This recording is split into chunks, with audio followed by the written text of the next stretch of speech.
रंग बिरंगे जैम्बो जंगल के बीचों बीच, जहां तोते हिप हॉप गाते थे और मगरमच्छ कीचड़ में टैप डांस करते थे, वहां रहते थे दो जुड़वा बंदर, टीकी और बीकी। टीकी था होशियार, बीकी था तेज, लेकिन दोनों थे बहुत बड़े शरारती। एक चमकती धूप वाली सुबह सूरज की किरणें केले के पत्तों से छनकर उनके बिखरे हुए ट्री हाउस पर पड़ी। उठ जा बीकी, टीकी चिल्लाया और एक आम उसके सिर पर दे मारा। धप, आउच! बीकी उठ बैठा, उसके बाल अनानास की तरह खड़े थे। क्या यह जरूरी था? बहुत जरूरी, टीकी बोला, जो पहले से ही केला खा रहा था। मजा और रोमांच किसी बंदर का इंतजार नहीं करता, पर मैं तो सपना देख रहा था कि मैं नारियलों का राजा बन गया हूं, बीकी ने कहा। बहुत देर हो गई, अब असली नारियल हमें बुला रहे हैं। तभी अचानक कुछ अजीब हुआ। धड़ाम! जमीन हिलने लगी, पत्ते कांपने लगे और पक्षी उड़ गए। दोनों जुड़वा अपने ट्री हाउस से नीचे कूदे और देखा कि सारे जानवर पुराने ज्वालामुखी के पास इकट्ठा हैं। वहां खड़े थे दादाजी औरंगुटान, जंगल के सबसे बुजुर्ग और बुद्धिमान प्राणी। उनकी दाढ़ी जमीन तक पहुंचती थी और वो हमेशा अमरूद के रस की तरह महकते थे। यह शुरू हो चुका है, दादाजी बोले, आवाज कांप रही थी। क्या शुरू हो गया? टीकी ने पूछा, केला चबाते हुए। जंगल के रत्नों की दौड़, दादाजी ने फुसफुसाते हुए कहा। हर 100 साल में एक जादुई नक्शा प्रकट होता है। यह 7 शक्तिशाली रत्नों तक ले जाता है। बीकी की आंखें फैल गईं। शक्ति? टीकी मुस्कुराया। नक्शा? हाँ, दादाजी बोले और अपनी पूंछ से एक चमकता हुआ स्क्रॉल निकाला।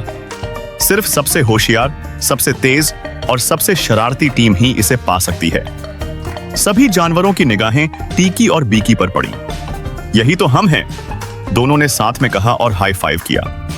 और इसी तरह उनकी सबसे बड़ी साहसिक यात्रा शुरू हुई। वो स्क्रॉल साधारण नहीं था, वह हरे रंग की चमक से भरा था और जैसे ही वे उसे खोलने की कोशिश करते, वह हवा में तैरने लगता। मुझे लगता है ये जिंदा है, बीकी बोला। ये तो स्मार्ट मैप है, टीकी चिल्लाया। ये अपने आप चलता है और शायद बोलता भी हो। तभी नक्शा बोला, स्वागत है जंगल जुड़वाओं, क्या तुम तैयार हो?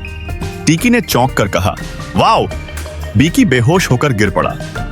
नक्शा हंसने लगा। 7 रत्न तुम्हारा इंतजार कर रहे हैं, लेकिन हर रत्न की रखवाली एक चुनौती करेगी। कैसी चुनौती? टीकी ने पूछा। नक्शा मुस्कुराया, उसके होंठ भी थे। पहली पहेली, जहां मेंढक गाते हैं और पत्तियां नाचती हैं, मिलेगा वहां पहला रत्न, जंगल की किस्मत का पत्थर। वो तो मेंढक झील कन है, बीकी चिल्लाया, पर वहां तो कीचड़, टर्र टर्र और मेरी सबसे नापसंद चीज, चिपचिपे झोंक हैं। टीकी बोला, तो चलो जूते पहन लेते हैं।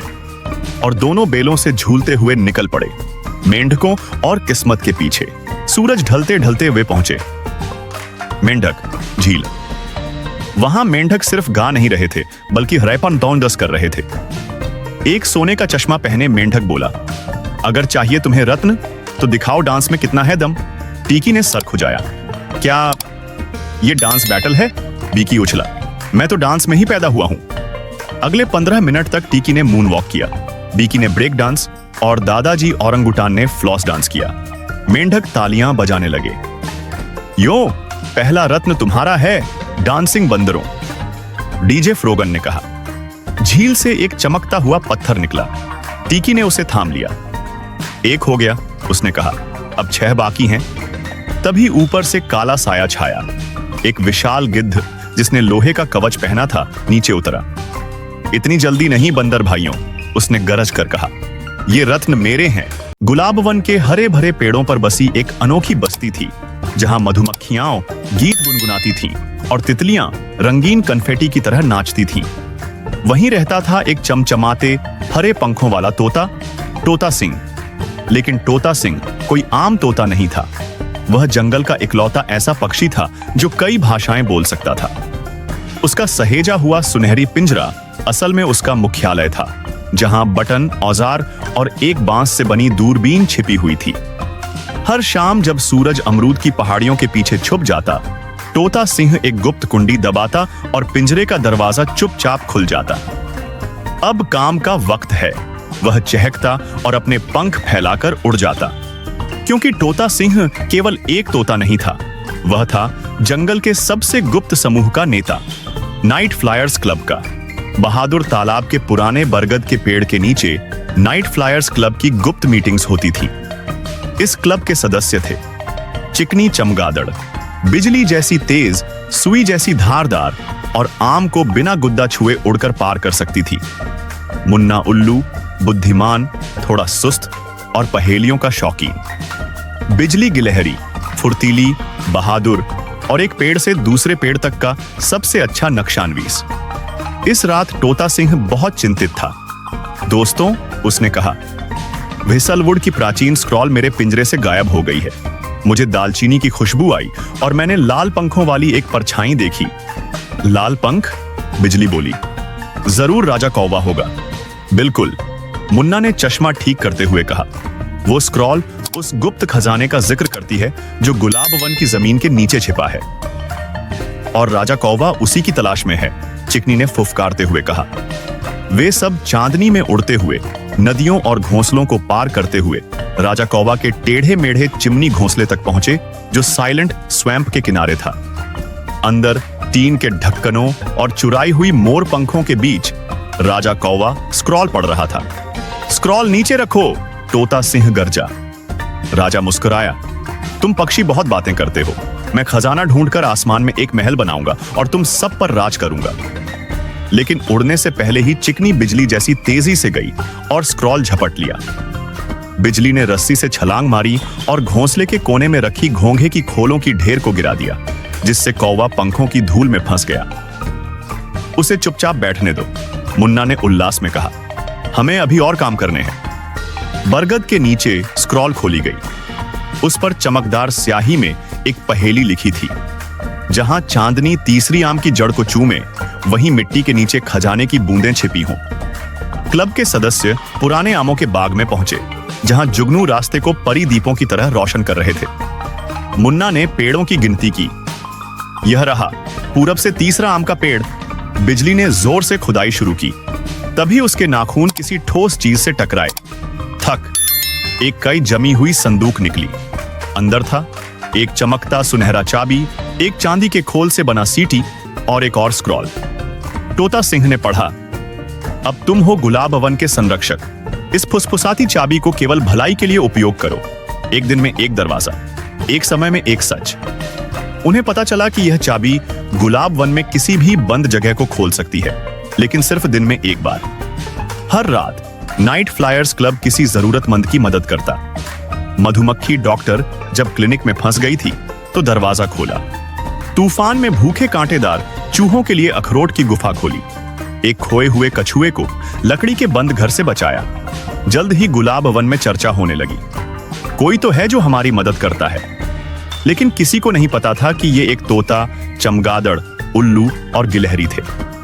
एक शाम तोता सिंह जल्दी लौटा और देखा कि राजा कौवा उसके सुनहरे पिंजरे में बैठा उसकी नकल कर रहा था। जंगल को बेवकूफ बना रहे हो, तोता सिंह बोला। राजा ने गुस्से में पंख फड़फड़ाए। मैं भी मशहूर होना चाहता हूं। सब गुप्त हीरो की बात करते हैं, कोई मुझे हीरो नहीं समझता। तोता चुप रहा, फिर कहा, मशहूर होना जरूरी नहीं, दूसरों की मदद करना सबसे बड़ा काम है, चाहे कोई देखे या नहीं। राजा चुप हो गया। तोता ने सजा नहीं दी। कहा, अगर वाकई बदलना चाहते हो तो आज रात बरगद के पास आओ, जगह कमानी होगी। राजा ने चौंक कर देखा, फिर सिर हिला दिया। राजा कौवा रात में सच में आया और बाढ़ में फंसे मेंढकों के परिवार को बचाने में मदद की। उस दिन से उसने चोरी छोड़ दी और दलदल का प्रहरी बन गया। तोता सिंह अब एक किंवदंती से बढ़कर बन गया, एकता का प्रतीक। उसने जंगल के सभी प्राणियों को सिखाया कि सच्चा हीरो वो होता है जो मदद करे, चाहे पंख हो या ना हो। और हर रात तारों की छांव में बरगद के दिल में नाइट फ्लायर्स क्लब अब 5 सदस्यों के साथ मीटिंग करता है। उनका लक्ष्य आज भी वही है, गुलाब वन की रक्षा, जरूरतमंदों की मदद और जंगल के राजों की सुरक्षा। क्योंकि हर जंगल को एक हीरो की जरूरत होती है, चाहे वो हो एक होशियार तोता, एक सुनहरी चाबी और दिल में भरा हो साहस और दया। समाप्त। डूडलविल नाम के रंग बिरंगे शहर में जहां पेड़ों की पत्तियां इंद्रधनुषी थीं और बादल जानवरों की शक्लें बनाते थे, वहां ये एक होशियार लड़का रहता था जिसका नाम था मैक्स। वो कोई आम बच्चा नहीं था। उसके बाल हमेशा ऐसे खड़े रहते जैसे उसे बिजली का झटका लगा हो, और उसकी ऐनक हमेशा उसकी नाक से नीचे फिसलती रहती जब वो किसी गहरी सोच में होता, जो कि अक्सर होता था। मैक्स को आविष्कार बहुत पसंद थे। उसका बैग हमेशा गियर, तारों और चमकती चीजों से भरा रहता था। शहर वाले कहते थे, अगर मैक्स नहीं बना सकता तो वो चीज सच में टूटी हुई है। एक सुबह जब मैक्स अपनी नई मशीन, टोपी पहनने वाला रोबोटिक हैमस्टर, को ठीक कर रहा था, तभी जंगल के लाउड स्पीकर से बिगुल बजा। सज्जनों और देवियों, जानवरों और आविष्कारकों, आज से शुरू हो रही है जादुई जंगल दौड़। इनाम, एक चमकता हुआ फल जो पूरा कर सकता है आपकी एक ख्वाहिश। मैक्स का औजार उसके हाथ से गिर गया। एक ख्वाहिश? इससे मैं अपनी आइडिया मेकर 3000 को फिर से बना सकता हूं। पर एक ट्विस्ट था। कोई मशीन नहीं, कोई वाहन नहीं, कोई रॉकेट नहीं, सिर्फ टीम वर्क, दिमाग और जंगल की भावना। मैक्स मुस्कुराया, तो फिर मैं बनाऊंगा सबसे बेहतरीन टीम। मैक्स अपने रोलर स्केट वाले जूतों पर डूडलविल में दौड़ता फिरा और अपनी ड्रीम टीम इकट्ठा की। पहला स्टॉप, केले का बाग, जहां एक शरारती बंदर उल्टा लटका था।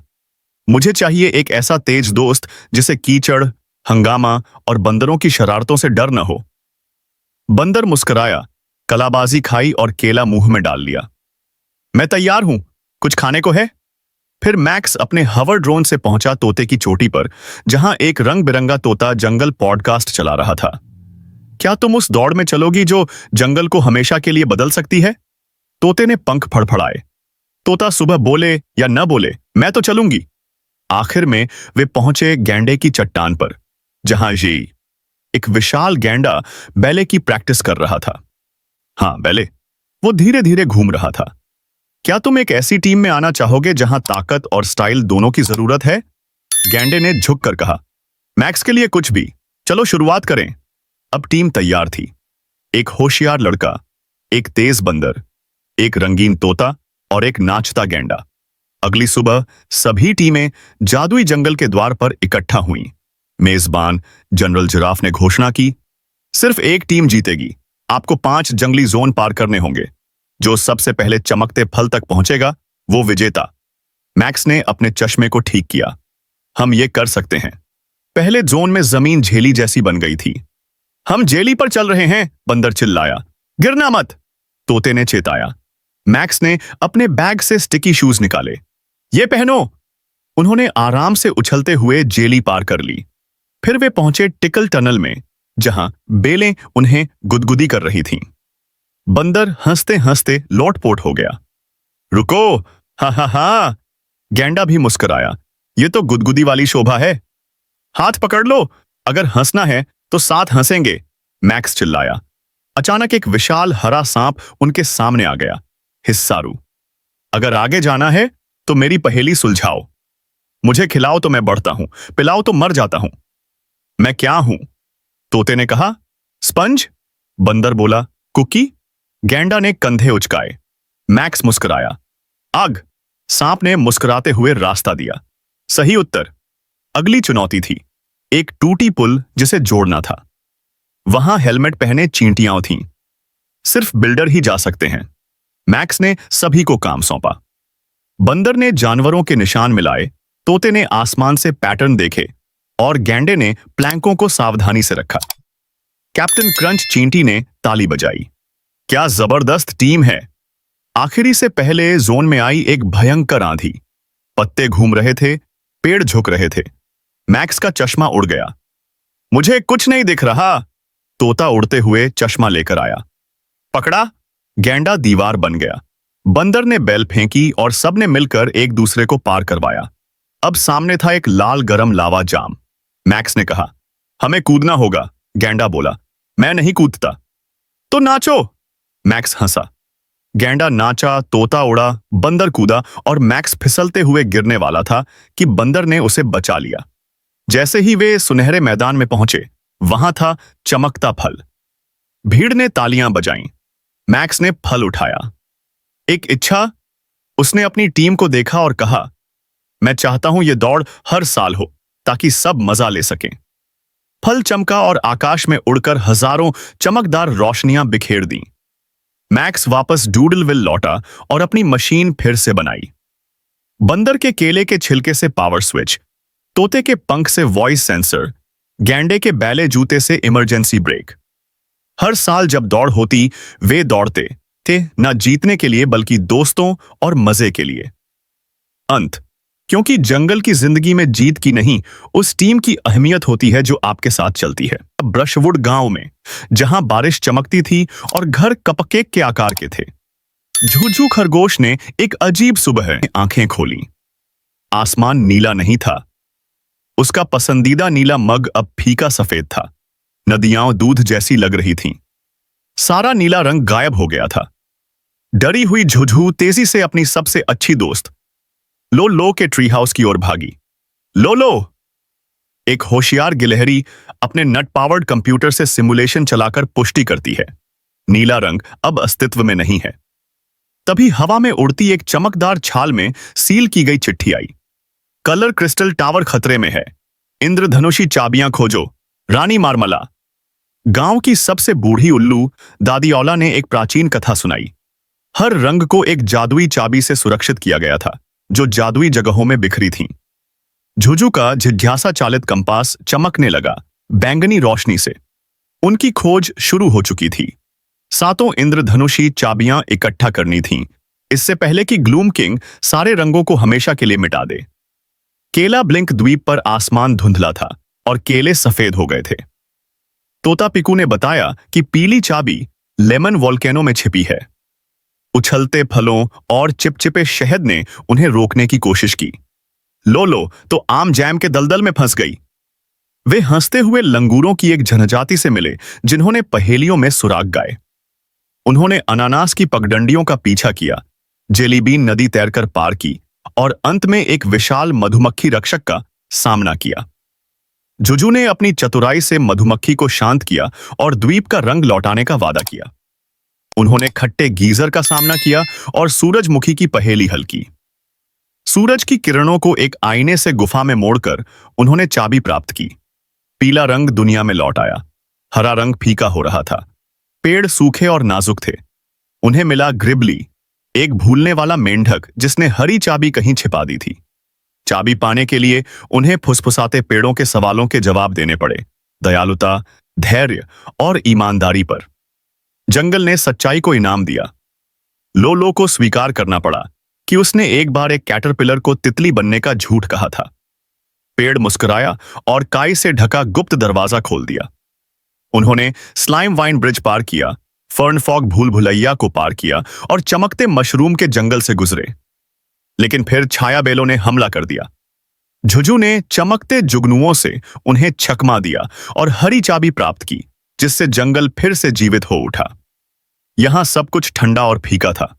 फ्लेमी, आग आत्मा, एम्बर पीक पर रहता था, लेकिन अब वह ठंडा पड़ गया था। उसकी ऊर्जा फिर जगाने के लिए उन्होंने एम्बर स्पार्क्स का नृत्य किया, लपटों से बचते हुए और चमकते पत्थरों से संगीत बनाते हुए। हर ताल के साथ फ्लेमी फिर गर्म होता गया। छोटी की ओर जाते हुए उन्होंने बर्फीले छाया भेड़ियों से लड़ाई की और एक प्राचीन लावा हार्प खोजा। लो ने एक धुन बजाई जिसने जमी हुई चट्टानों को पिघला दिया। फ्लेमी ने उन्हें लाल चाबी दी और गर्माहट धरती में लौट आई। ज्वालामुखी से अब इंद्रधनुषी लावा बहने लगा। एक उड़ता हुआ व्हेल, बबलफिन, उन्हें स्काईलैंड ले गया। रानी मार्मला ने बताया कि उसका भाई ग्लूम किंग कभी छाया का रक्षक था, पर अब गलत राह पर था। वह मानता था कि रंग दुनिया को असमान बनाते हैं। झुझु और लो ने बाताये ने तूफानी बादलों और तर्क पहेलियों को पार किया और प्रिज्म कक्ष में अंतिम चाबी खोजी। ग्लूम किंग आया और दुनिया को धूसर रंग से ढक दिया, लेकिन झुझु ने अपने कंपास से उसके दिल तक पहुंची। उसने पूछा, क्या तुम्हें हंसी याद है? एक आंसू गिरा और उसके रंग लौट आए। हाय! चाबियां लौटने पर कलर क्रिस्टल टावर इंद्रधनुष में बदल गया। हर जानवर नाचा, रंगों से खेला और उत्सव मनाया। पिकू ने पंखों को रंगा, ग्रिबली ने तालाब गीत गाया, फ्लेमी ने आग के छल्लों के साथ नृत्य किया।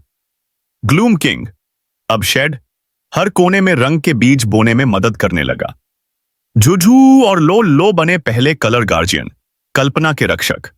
एक विशाल आकाश कछुआ बादलों में आतिशबाजियां ले गया। गांव पर इंद्रधनुषी मिठाइयां बरसने लगीं। रानी मार्मला ने झुझुही और लो लो को रंगीन ब्रश से सम्मानित किया। उत्सव के बाद झुझू का कंपास फिर घूमने लगा, इस बार बैंगनी चमकते हुए। क्रिस्टल टावर के नीचे एक छिपा हुआ स्थान था, प्रतिध्वनि गुफाएं, जहां खोई हुई धुनें और हंसी मौन में सो रही थीं। गुनगुनाते हैमिंगबर्ड्स और प्राचीन घंटियों की मदद से जुजू और लो लो ने पाया कि अंतिम छिपा रंग वायलेट की भी एक संरक्षिका थी, एक चमगादड़, एक कोयल, जिसकी आवाज ग्लूम किंग की पुरानी अंधकार द्वारा चुराई गई थी। उन्होंने मौन क्षेत्रों में यात्रा की, ध्वनि की बूंदों को बचाया और सुरों को फिर से जोड़ा। एक कोयल की लोरी ने सच्ची वायलेट चाबी को जागृत किया, जो थी सामंजस्य की चाबी। इंद्रधनुषी चाबियां अब कंपन करने लगीं। रानी मार्मला ने बताया कि एक 8वां दुर्लभ रंग भी है, सुनहरा, बादलों के ऊपर छिपा। वह प्रेरणा का स्रोत था। बबलफिन की मदद से उन्होंने स्काईलैंड से ऊपर उड़कर हियनलो हाइट्स नामक जगह पहुंची, एक रहस्यमय द्वीप जहां चमकते उल्लू और सितारों जैसी चमकते खरगोश रहते थे। वहां उन्होंने हॉल ऑफ रिफ्लेक्शंस में अपने डर का सामना किया। सभी ने आत्मज्ञान की परीक्षा पास की और सुनहरा प्रकाश पाया, और देखा कैसे कल्पना ने फिर से पूरी दुनिया को महकाया। इंद्रधनुष रक्षकों की शपथ ब्रशवुड लौटकर रानी मार्मला ने एक भव्य समारोह रखा। जुजू, लोलो और उनके साथी पिकू, ग्रिबली, फ्लेमी और इकोएल को आधिकारिक रूप से इंद्रधनुष रक्षक घोषित किया गया। उन्होंने वचन दिया कि वे कल्पना, रंग और दयालुता की रक्षा करेंगे, जानवरों की हर दुनिया में। कंपास अब हवा में तैरने लगा, भविष्य के खोजकर्ताओं के लिए एक प्रकाश स्तंभ बन गया। झुझू ने उसे क्रिस्टल के बने टावर में रख दिया, ताकि अगर कभी फिर से रंग खो जाए तो कोई नया खरगोश पूछ सके। क्या होगा अगर? समाप्त। अगर आपको हमारी कार्टून कहानी पसंद आई हो तो हमारे चैनल को सब्सक्राइब करें और बेल आइकन को दबाएं ताकि हर आने वाली कार्टून कहानी सबसे पहले आप तक पहुंच सके। थैंक्स।